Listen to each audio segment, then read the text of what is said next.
রূপান্তরের আলো নিয়ে চ্যানেল 24 এর নিয়মিত আয়োজন ন্যাশনাল এগ্রি কেয়ার কৃষি 24 এ স্বাগত জানাচ্ছি ফাল্গুনী মজুমদার। উচ্চ ফলনশীল আর পুষ্টিগুণে ভরপুর ড্রাগন চাষ করে স্বাবলম্বী হচ্ছেন ফরিদপুরের বেকার যুবকরা। চলতি মৌসুমে ড্রাগন ফলের ফলনও হয়েছে ব্যাপক। বাজারে ড্রাগন ফলের ব্যাপক চাহিদা ও ভালো দাম থাকায় করোনার অর্থনৈতিক সংকট কাটাতে পারছেন তারা। সঙ্গে স্বাবলম্বী হচ্ছেন ক্ষুদ্র উদ্যোক্তা।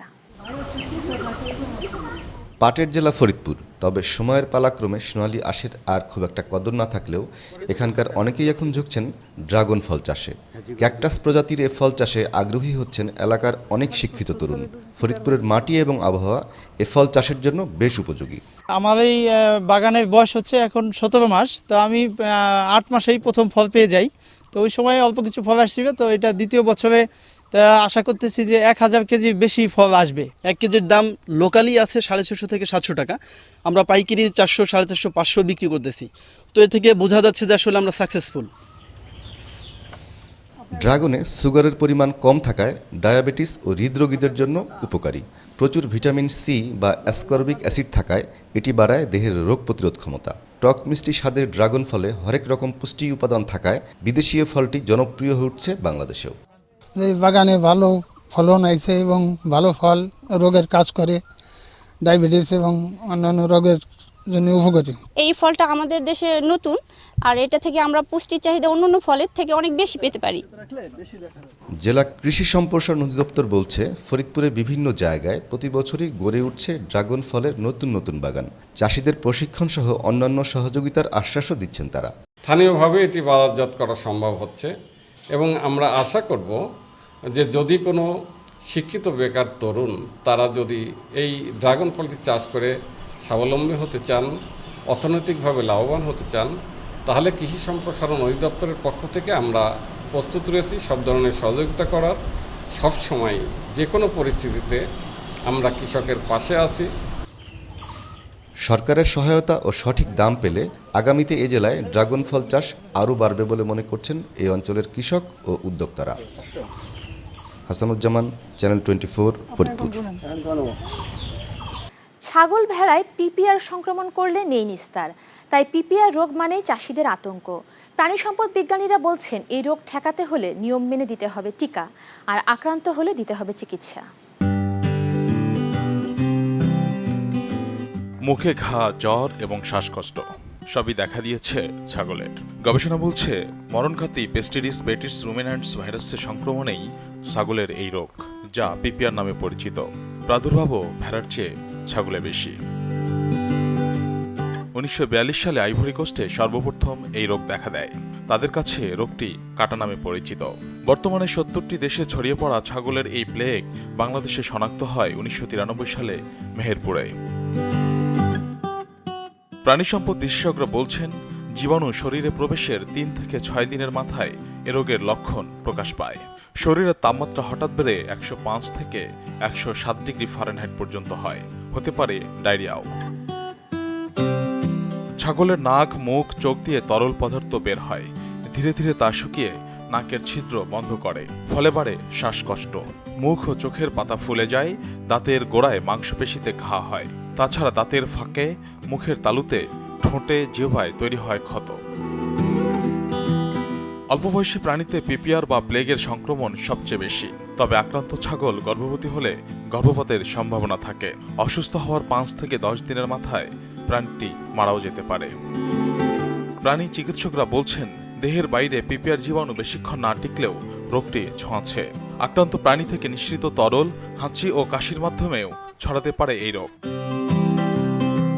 প্রবাদ আছে, প্রতিকার অপেক্ষা প্রতিরোধ শ্রেয়।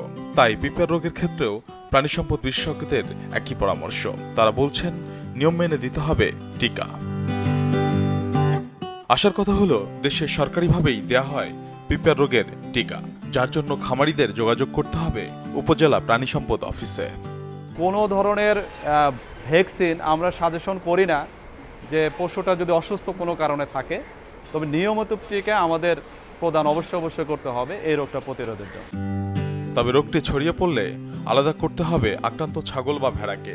জীবাণুনাশক দিয়ে বারবার পরিষ্কার করতে হবে খামার। প্রাণী চিকিৎসকদের পরামর্শ অনুযায়ী ওষুধ প্রয়োগের মাধ্যমে দ্বিতীয় পর্যায়ের ব্যাকটেরিয়া ও পরজীবীকে নিয়ন্ত্রণ করলে কমবে প্রাণীর মৃত্যুর হারও। আপনাকে অবশ্যই অ্যান্টিবায়োটিক দিতে হবে। অ্যান্টিবায়োটিকের মধ্যে হতে পারে অক্সিটেট্রাসাইক্লিন, ক্লোরোটেট্রাসাইক্লিন অথবা জেন্টামাইসিন দিতে পারে। পাশাপাশি অবশ্যই অ্যান্টিহিস্টামিনিক আপনাকে দিতে হবে। আক্রান্ত স্থানে যদি ক্ষত সৃষ্টি হয়ে যায় তাহলে আপনি সেখানে সালফোনিরামাইড পাউডার, ডক্সিসাইক্লিন পাউডার দুটোকে মিশিয়ে নারকেল তেল দ্বারা মিশ্রিত করে আপনি দিনে 2 থেকে 3 বার সে আক্রান্ত স্থানে প্রয়োগ করতে হবে। অসুস্থ প্রাণীর মাংস না খাওয়ার পরামর্শ বিশেষজ্ঞদের, কেননা তাতে রোগাক্রান্ত হতে পারেন ভোক্তা নিজেই। ফাইজুল সিদ্দিকী, চ্যানেল 24, ঢাকা।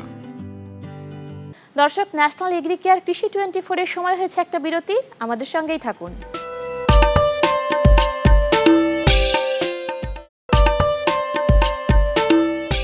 আবারও আমন্ত্রণ ন্যাশনাল এগ্রিকেয়ার কৃষি 24-এ, সাথে আছি ফাল্গুনী মজুমদার।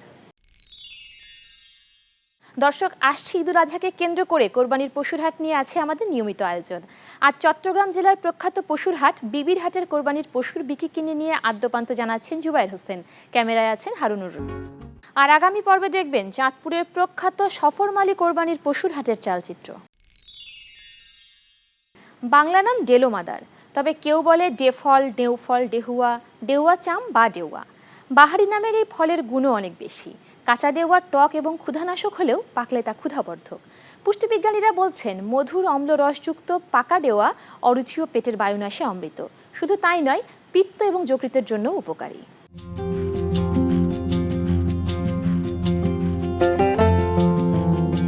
কাঁচায় খেলে টক লাগে, সাথে কমায় ক্ষুধার জ্বালাও, কিন্তু পাকলে ঠিক উল্টো, বাড়ে মিষ্টতা, বাড়ায় ক্ষুধাও। এমন অম্লমধুর ফলটির নাম ডেউয়া। কাঁঠাল গোত্রের এই ফলটি দক্ষিণ পূর্ব এশিয়ার হলেও জন্মে ভারত উপমহাদেশের সবখানে। তবে বিশ্বে উৎপাদন শীর্ষে মালয়েশিয়া, ফিলিপাইন, থাইল্যান্ড, ইন্দোনেশিয়া। আর বাংলাদেশের গাজীপুর, নরসিংদী, নেত্রকোনা, ময়মনসিংহ, টাঙ্গাইল ছাড়াও চট্টগ্রাম ও সিলেটের পাহাড়ি এলাকায়ও উৎপাদন হচ্ছে বিস্তর পরিসরে। গবেষণা বলছে thiamine, riboflavin, niacin, folate, ascorbic acid ও পাইরিডক্সিনের মতো ভিটামিন মিলে ডেউয়ায়। আর পটাশিয়াম, ক্যালসিয়াম, ম্যাগনেসিয়াম, ফসফরাস ও আয়রনের মতো খনিজ উপাদান ছাড়াও অ্যান্টিঅক্সিডেন্ট ও ফাইবারের মতো উপাদান মেলে ফলটিতে। কাঁচা অবস্থায় সবুজ এবং পাকলে হলুদ ফলটি সরাসরি খাওয়া ছাড়াও হালকা মরিচ লবণ দিয়ে ভর্তা হিসেবেও ভোক্তার পাতে আনে নতুন স্বাদ। পুষ্টিবিজ্ঞানীরা বলছেন অম্লমধুর রসযুক্ত পাকা ডেউয়া অরুচি ও পেটের বায়ুনাশে অমৃত। শুধু তাই নয়, পিত্ত ও যকৃতেরও উপকারী। ডেউয়ার পটাশিয়াম রক্তচাপ নিয়ন্ত্রণ করা ছাড়াও হৃদরোগ ও স্ট্রোকের ঝুঁকি কমায়। কোষ্ঠকাঠিন্য ও গ্যাসের কারণে পেট ব্যথা কমাতে সহায়তা করে ফলটি।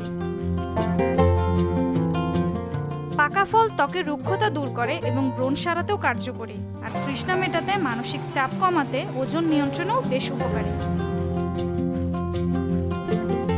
মুখের রুচি বাড়াতেও শুধু নয়, স্মৃতিশক্তি বাড়ানো ছাড়াও দাঁত ও হাড়ের ক্ষয় প্রতিরোধে ভূমিকা রাখে ডেউয়া।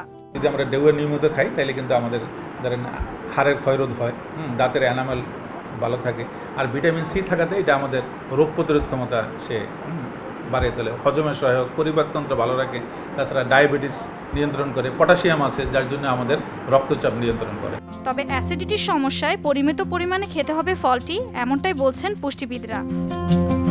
ফারহানা হক, চ্যানেল 24, ঢাকা। আজ এ পর্যন্তই, দেখা হবে আগামীকাল ঠিক বিকেল 4:40। সে পর্যন্ত ভালো থাকবেন। ধন্যবাদ সবাইকে।